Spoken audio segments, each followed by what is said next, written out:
반갑습니다. 저는 교구에서 사역하고 있는 권현철 목사라고 합니다. 이전 교회에서는 2년 정도 청년부 담당한 적이 있었는데요.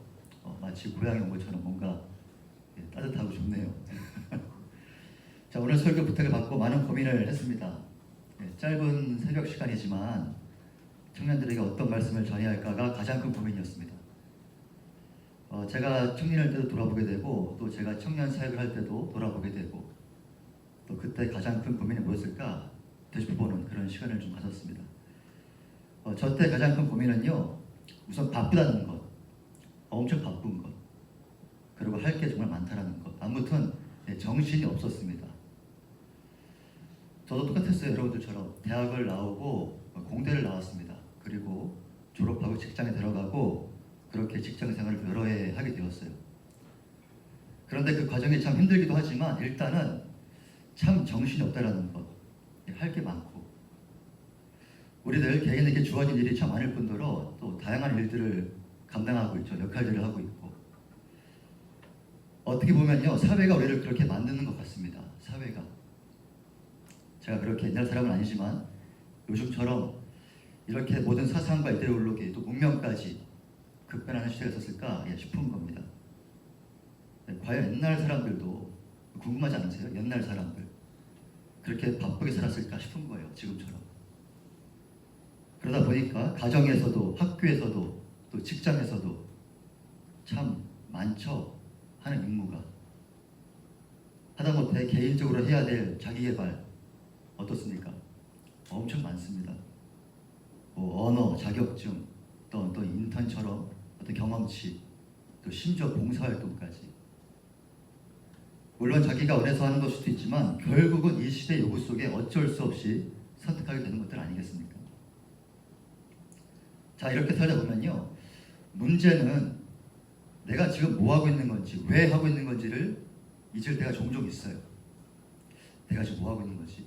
이거 왜 하고 있는 거지? 교회, 신앙생활에도 위기가 닥치기 마련인 것 같습니다. 그럴 때 뭔가 삶의 회의가 찾아오고. 자, 마찬가지입니다. 저도 그렇습니다. 지금 직장까지 그만두고 주회의를 한다고 지금 뛰어들긴 했지만 예상하지 못할 정도로 바쁜 가운데 뭔가 이 본질을 잃어가는, 가끔 정신 못 차릴 때가 종종 있는 것이죠. 자, 그런 고민 가운데 오늘 설교를 작성하는데 이상하게 이 제목을 되게 고민하게 되더라고요. 제목. 심리학적으로요, 그 주의 설교 제목은 설교자의 심리적 상태를 나타내는 경우가 참 많다고 합니다. 대부분 좀 그렇대요. 우리 청년부 목사님들 주일에 설교 제목 올라오시죠? 그때 잘 보세요. 그 목사님의 고민을 우리 엿볼 수가 있습니다. 저번 주 주일 대회였는데 우리 배준일 목사님의 설교 제목이 결단할 타이밍이었어요. 자, 그걸 보면서 목사님 무슨 결단을 하시려고 그러시나 나중에 좀 여쭤보고 싶었습니다. 오늘 이 새벽 시간 제목은 다급할 때 찾아야 할 기준입니다. 다급할 때 찾아야 할 기준. 심리적으로 제가 지금 뭔가 정신이 없는 거예요. 그러니까 기준도 흐려지고 뭘 어떻게 붙잡고 가야 하나, 이겁니다. 자, 오늘 본문 볼까요? 우리가 익히 잘 알고 있는 너무나도 유명한 이야기입니다. 가나안 혼인잔치, 결혼식이죠. 그 결혼식이 어땠을까요? 이 자료를 보니까요, 당시의 결혼은 우리나라 결혼과 좀 많이 비상이 많았습니다. 그리고 그 기간적으로 보면 되게 이상이었어요. 우리는 지금 한두 시간이면 끝나지 않습니까? 그걸로 이제 축의금으로 결혼 비용 정산하고 나올 정도니까 어떻게 보면 좀 간단한 것 같아요. 그런데 이 같은 나라인데 또 제주도는 좀 다르더라고요. 제주도 고향인 분 계세요? 없으세요? 있으세요? 제가 지난달 이 제주도로 결혼식을 다녀온 적이 있는데 거기는 지금도 하루 종일 결혼식 하는 집이 있더라고요. 제가 깜짝 놀랐습니다. 지금 문화가 그렇다고요, 아직까지도. 오늘 본문에는요, 당시 이스라엘 결혼 이 한두 시간은커녕 하루 이틀도 아니에요. 적게 잡아야 일주일이고 온 동네 사람들이 초대되는 정말 큰 잔치였습니다. 좀 머리에 그려주시죠. 어떤 분위기였을지. 그 잔치집에 오늘 본문 예수님의 어머니 마리아, 그녀가 떨어진 포도주를 걱정하는 것을 봐서 이 잔치집의 친척이었을 것이다, 또 책임자였을 것이다, 여러 학자들의 의견은 참 다양하지만 아무튼 그녀가 여기서 중요한 역할을 했던 것은 분명해 보입니다. 제가 엄청 걱정하고 있어요. 정말 그 바쁜 와중에 정신이 없었을 겁니다.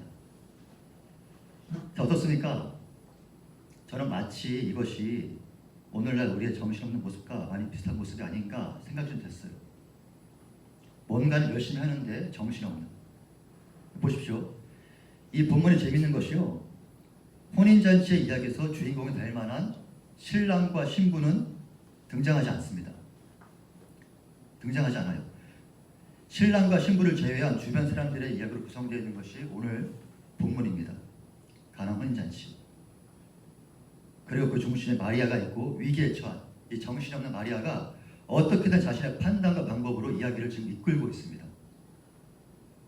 마침 오늘 본문이요. 제가 신학교 들어간 첫 해, 1학년 1학기 어떤 한 과목의 첫 과제였는데 이 첫 과제였으니까 얼마나 준비를 많이 했겠어요. 발표를 하는데. 그래서 그때 참 많은 고민을 하고 공부를 했던 기억이 있습니다.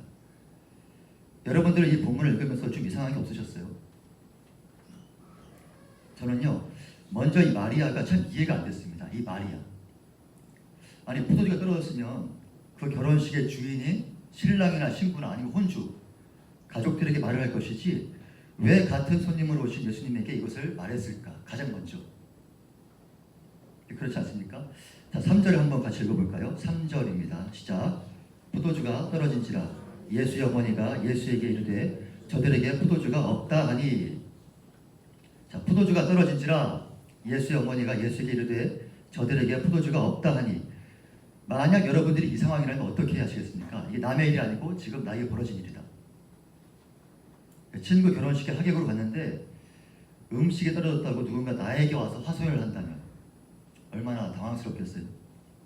자, 4절에 나타난 예수님 반응 한번 보겠습니다. 4절 함께 읽겠습니다. 시작. 예수께서 이르시되 여자여 나와 무슨 상관이 있나이까 내 때가 아직 이르지 아니하였나이다. 자, 어떻게 보이십니까? 어머니에게 좀 무리하게 보일 수도 있는 이 예수님의 반응 조금은 이해가 되지 않습니까? 물론 예수님이 아직은 사역하실 때가 아니다, 나타날 때가 아니다 그런 의미를 갖고 있지만 그런데 저는 이 당황스러웠을 예수님 반응으로 느껴지는 것입니다. 어머니에게 여자여 라고 하는 것이 좀 심해 보이긴 하지만 이것은 당시 여자를 존귀하게 부르는 호칭이었죠. 왜 어머니 마리아는 결혼식의 주인도 아닌 다른 사람도 아닌 손님으로 오신 예수님에게 이 부탁을 했을까? 이게 저한테는 숙제였어요. 숙제. 풀리지 않는 숙제.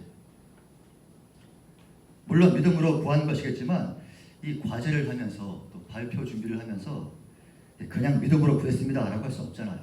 성의 없어 보이잖아요. 근데 이것의 실마리는 참 단순한 것에 있었습니다. 이 당시 결혼 문화 보니까요. 지금의 우리 결혼 문화와 다른 것이 너무 많았어요. 생각 외로. 그 중에 가장 큰 것이 바로 축의금입니다. 축의금. 축의금 뭔지 아시죠? 내보셨죠? 이 당시도 하객들의 축의금을 가지고 결혼식을 진행했다고 하는데 오늘 본문 2절을 보니까 예수님이 혼자만 오신 것 같지 않아요. 이게 문제예요. 예수님이 누구를 가져오셨는지 2절 한번 같이 읽어보겠습니다. 시작. 예수와 그 제자들도 혼례에 청을 받았더니. 누구랑 오셨다고요? 예, 제자들과 함께 오신 예수님. 그래서 마치 마리아는 많은 손님을 데리고 오신 예수님에게 뭔가 지금 눈치를 주고 있는 것 같아요. 음식이 떨어진 것에 대해서. 그런데요, 그래도 초대를 받고 온 것인데 왜 눈치를 줬는가? 한번 생각해 보시기 바랍니다. 그들이 과연 그만큼의 축의금을 낼 형편이 되었을까요? 물론 여기 제자라고 했지만요, 이것이 12사도를 말하는 것인지 아니면 당시 예수님을 따르는 제자를 말하는 것인지 정확하지 않습니다. 상상에 맡긴 것 같아요. 무리와 구분된 제자를 말한 것 같기도 합니다. 이렇게 성경을 보면요, 참 재밌습니다. 이 당시 상황이 머리에 그려지는 거예요. 예수님과 함께 온 제자들, 그리고 너무 많은 일행을 데리고 왔다고 옆구리를 쿡쿡 찌르는 어머니 마리아. 그러나 여러분, 이것은 단지 이 본문을 재미있게 보기 위한, 또 다양한 시각으로 보기 위한 방법 중에 하나일 뿐입니다. 설마 마리아가 예수님에게 포도주 떨어진 것 좀 책임지라고 어떻게 해보라고 그렇게 옆구리를 찌르는 것일까요? 그건 아니겠죠. 오늘 5절 보면 알 수가 있습니다. 5절에 마리아가 어떤 마음으로 부탁을 했는지 한번 같이 읽어보겠습니다. 시작. 그의 어머니가 하인들에게 이르되 너희에게 무슨 말씀을 하시든지 그대로 하라 하니라. 예수님에게 눈치를 주고 또 부탁만 하고 돌아서는 마리아가 아니었어요. 이 어조를 보세요. 다른 누구를 통해서 또 다른 방법을 찾는 것보다 예수님께 분명히 해결할 것을 믿고 구하였습니다. 또 그것을 하이들에게 당부하고 있어요. 이미 확신하고 있어요. 예수님 무슨 말씀하시든지 그대로 따르라는 거예요. 믿으라는 거예요. 의심하지 말고 그대로 행하라 이겁니다. 아주 확신에 차 있죠. 중요한 것은요. 이것이 첫 표적이라고 11절에 정확히 밝히고 있는 것을 봤을 때 마리아는 아직도 예수님의 그 어떠한 표적, 기적도 경험한 적이 없는 상태를 말합니다. 근데 그녀는 알고 있었어요. 예수님이기 때문에. 그리고 믿고 있었습니다. 확신을 가지고 있었어요. 다른 누가 아닌 예수님이 반드시 해결할 것이라는 그 믿음이 있었습니다. 이 간절한 부탁에 예수님이 어떻게 하십니까? 아직 때가 이르지 않았다고 거절하셨지만 결국은 어떻게 하십니까? 그 부탁을 들어주시잖아요. 그 기도를 들어주잖아요. 마찬가지로 우리의 기도 동일하게 들어주십니다. 이것을 꼭 기억하셔야 돼요.